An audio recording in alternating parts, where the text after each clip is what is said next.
ভিডিওতে কথা বলবো যে পুজোর আগে কি বোনাস বাড়বে, কারা পাবেন বোনাস। গত বছর বোনাস অনেকে পেয়েছিলেন কিন্তু 6,800 টাকা। এবার কি সমস্ত অস্থায়ী কন্ট্রাকচুয়াল কর্মচারীরা সমহারে বোনাস পাবেন, সেই নিয়ে ভিডিওতে কথা বলছি। তার আগে একটা বিষয় আমরা জানিয়ে দিচ্ছি যে কারা কারা 6,800 টাকা করে বোনাস পাবেন। গতবারও পেয়েছেন সিভিক ভলেন্টিয়ার্সরা এবং আশাকর্মীরা প্রায় 6,800 টাকা করে, এবং ভিলেজ পুলিশরা পেয়েছেন, প্যারা টিচার এবং আশাকর্মীরা। এবার কিন্তু সমস্ত অস্থায়ী কর্মচারী যারা রয়েছেন তারা কিন্তু সমহারে কিন্তু বোনাস পাবেন।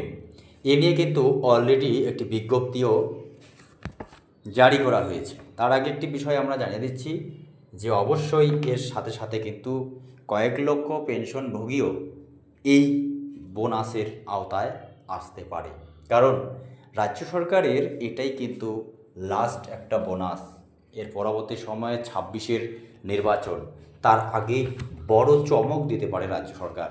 তাই কয়েক লক্ষ পেনশনভোগীকেও রাজ্য সরকার 6,800 টাকা সমহারে কিন্তু দিতে পারে এই পুজোর বোনাস।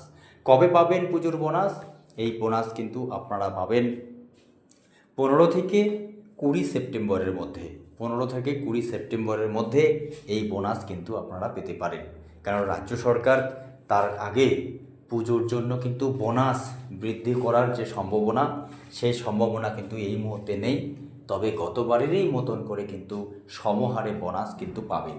যারা গতবার 6,800 টাকা পেয়েছেন তারা তো পাবেনই, এবার সমস্ত অস্থায়ী কর্মচারী যেমন আশাকর্মী, সিভিক ভলেন্টিয়ার্স, ভিলেজ পুলিশ থেকে শুরু করে, আশাকর্মী থেকে শুরু করে, অঙ্গনওয়াড়ি কর্মী থেকে শুরু করে, এবং তার সাথে সাথে কিন্তু নতুন করে আরও কয়েক লক্ষ পেনশনভোগী যারা, তারাও কিন্তু এই বোনাসের আওতায় কিন্তু এবার আসবে।